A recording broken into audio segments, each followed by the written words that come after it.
Joined on the phone today by Josh Mills. He's the man behind the estate of Ernie Kovacs, the television legend. There's a new DVD set coming out from Shout Factory. It's called the Ernie Kovacs Centennial Edition.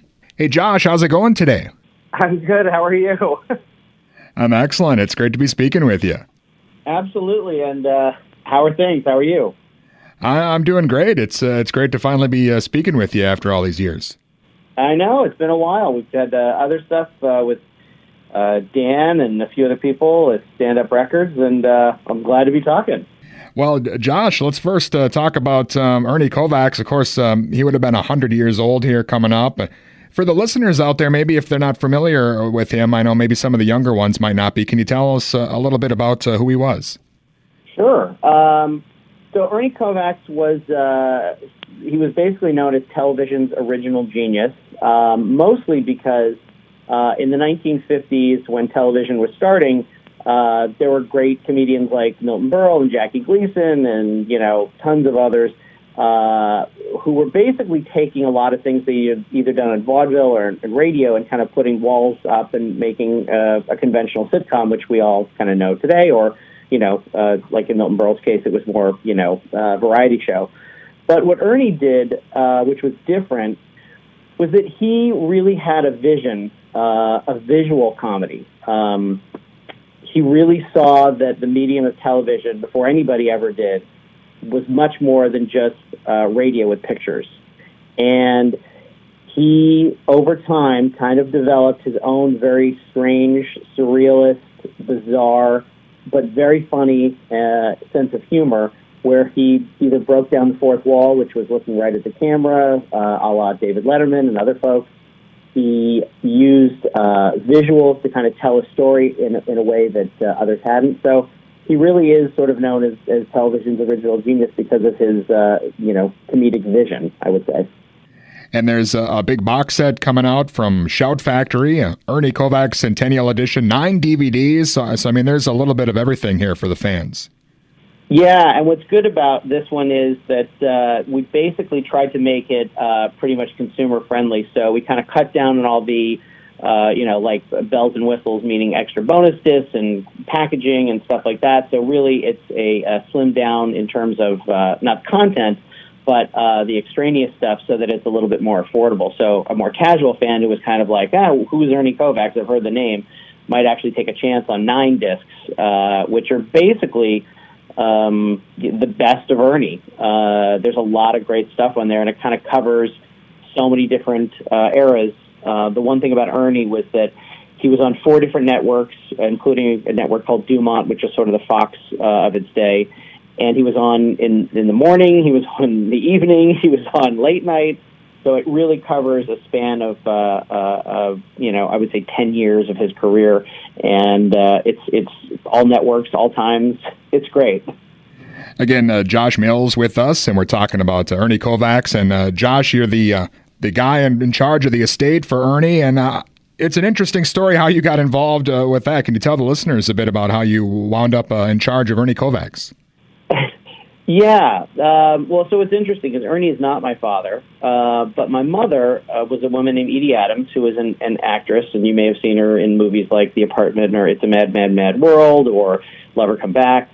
She also had her own show called Here's Edie, which was a variety show in the mid-'60s.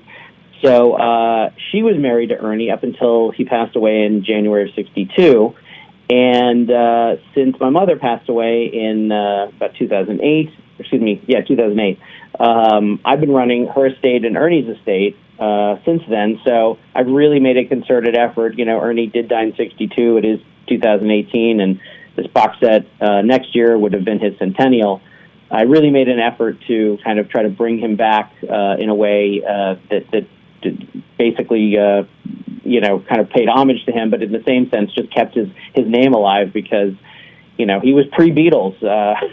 His shows are in black and white, so there's a lot of different stuff that people need to know about, and Ernie's one of those guys.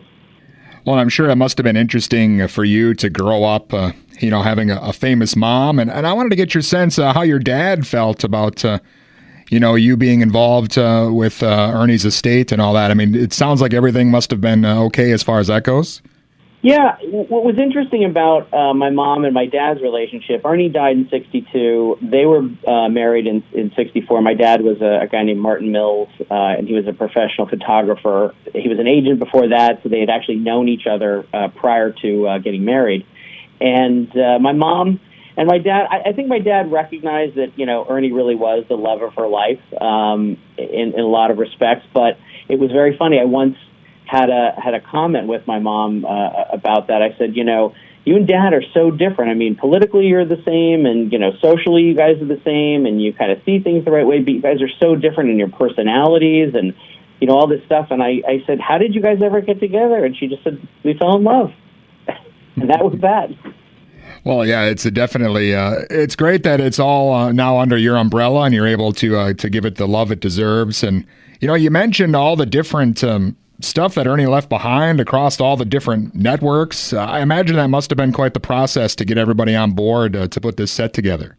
Well, Shout Factory is putting this out. They've been a great partner. We've been working with them since about 2011. And the great thing for me about this is that not only have we found a lot of amazing video, and I use that term loosely. That could be film, or that could be kinescopes, or, it could be a lot of different stuff. But we found so many photographs of my mom and Ernie from the 1950s in Kodachrome. We have a book that I think is going to be coming out next year called the Ernie Kovacs Scrapbook that was literally, born out of all the stuff that I was finding. My mom was a bit of I wouldn't say a pack rat, but she didn't throw anything away. She wasn't a hoarder, but she kept everything.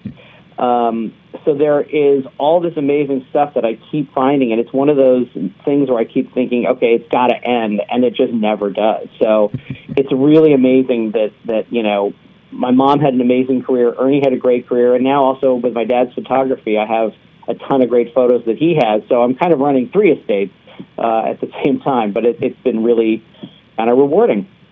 And what was the shape of all the footage you guys were finding like? I know a lot of times old tape was recorded over, or maybe damaged or thrown out. Were you able to salvage a lot of that early stuff? It's interesting you ask that, because the reason this exists is not because the networks were so in awe of Ernie and had to keep all of his stuff. In fact, it was the complete opposite. The story goes that my mom got a call from somebody who was a technical producer on Ernie's shows at ABC, who said, Edie, you got to come down here. This is about 1963 or so. You got to come down here. They're taking Ernie's tapes, and they're using them as blanks. They're recording weather reports and game shows and taking his masters and just, getting rid of them. So she actually took what little money she had at the time and got a lawyer, got a quitclaim, and went to every network and said, I will buy everything that says Kovacs on your wall. And she did. And she stored it for a good 30, 40 years. And miraculously, this stuff is in great shape because of my mom. And she really was, I've had, different folks at the UCLA Film and Television Archive and the Library of Congress and things like that say your mother is the patron saint of television preservation, because without her, all this Kovacs stuff would be gone. So miraculously, a lot of the stuff was in really great condition. I will say, though, that we did find some Kovacs audio. They were transcription discs, which are essentially lacquers of, they look like vinyl, but they're probably 16 inches, and they're not playable on a regular record player. But essentially, we found all this Kovacs audio. There were about 20 of those shows that we need to have fixed, and the Library of Congress has actually taken a shot at that. But miraculously, about 100 and plus hours, maybe 120 hours of Kovacs audio exists. So we're incredibly fortunate. Yeah, that is amazing. Of course, back then, nobody was thinking of, DVDs or Netflix, or that even anyone would want to see this stuff a second time. So that's incredible that it was all saved.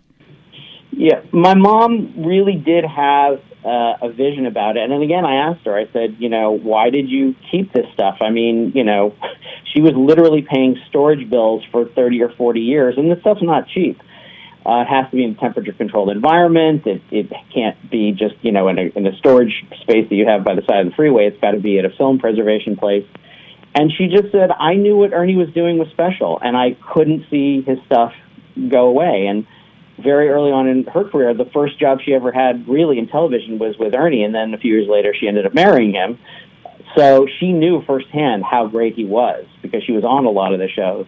So she just thought, I can't ever let this stuff go away, and that's why it's all here. Awesome. And again, the new set from Shout Factory, the Ernie Kovacs Centennial Edition, is out. Josh Mills with us here. And, you know, as you mentioned, doing some special stuff, breaking a lot of ground. You don't see shows like Carson and SNL and Monty Python. A lot of that stuff probably wouldn't be what it was without the stuff he was doing early on. Again, you're hitting all the nails in the head today. You know, it's funny, even something like Monty Python, where people say, well, they, were in England, how could they have been influenced by it? But Terry Gilliam, who is the American member of Monty Python, who's from Minnesota, has told us and actually gave us a great quote about how he watched Ernie's show. He would run over to a friend's house, and he would watch Ernie's show, and it was so, wacky and off the wall and dark and weird, it really affected him. So we clearly have folks, even in England, that are seeing some of Ernie's stuff because of it. And supposedly Terry Gilliam also said to the Python guys, that when they came to the United States for the first time, when they were doing their first tour, he brought them to a museum and said, I want to show you guys all the stuff you've been stealing, but you've never seen before. So clearly, he has a pretty far and wide influence. And, I haven't really spoken to anybody in the SCTV camp, but I know Chevy Chase from the original Saturday Night Live was a huge fan. So there were a lot of great things that went on because of Ernie and his weird innovations. Well, and Josh, you mentioned the pace that he was keeping up, being on basically from morning till night. If Ernie hadn't have died at such a young age, where do you think his career might have gone? Do you think he would have been able to keep that pace up, or maybe he would have been doing something else? It's interesting. There is one of the last things he did an interview with the CBC in Canada, and they talked to him, and he said, because he had been in a movie, he moved out to Los Angeles from New York originally because they paid him a lot more money, and the lifestyle was much better. So he didn't have to work, 6 hours a day, on camera or on radio, and, working 12 hours a day. He could be on a movie set where the pace was much more leisurely and he got paid more money. So he mentions in the interview that he and Alec Guinness, who is in Our Man in Havana, were working on a script where Ernie was going to direct and Alec was going to act for a character that Ernie came up with called Eugene, which was a silent character. And it was broadcast in the 1950s. It did really well. In fact, it got him on the cover of Life magazine. But Alec was going to play Eugene, the silent character, who's sort of a bit of a, I guess the word is a fop. He's sort of just an innocent guy who kind of blunders his way through life, and Ernie was going to direct it. So initially, I think Ernie was going to try to direct films. That's what I think his next move was. Well, yeah, definitely a fascinating career that he had. And again, Josh, I know you're always working on a lot of other stuff, but the Ernie Kovacs Centennial Edition DVD set is out. And where's the best place for the listeners to go if they want to learn more about Ernie or maybe Edie Adams or anything else that you might be working on? Oh, you're a good man, Charlie Brown. Feel free to go to ErnieKovacs.com or EdieAdams.com. And on Facebook, just look up Ernie Kovacs. On Twitter, it's Real Ernie Kovacs. And my mom's is just Edie Adams on Facebook and Real Edie Adams on Twitter. So please check it all out. Excellent. Well, again, Josh, thank you so much for speaking with us today. And I'm looking forward to the set and maybe that book you were talking about coming out down the road. Absolutely. I appreciate all the time and all the interest. You're always very active with this kind of stuff, and I really appreciate all your support. And again, that was Josh Mills, the man behind the estate for Ernie Kovacs, a television legend. He's got a new DVD set out coming from a Shout Factory called the Ernie Kovacs Centennial Edition, and it's available now.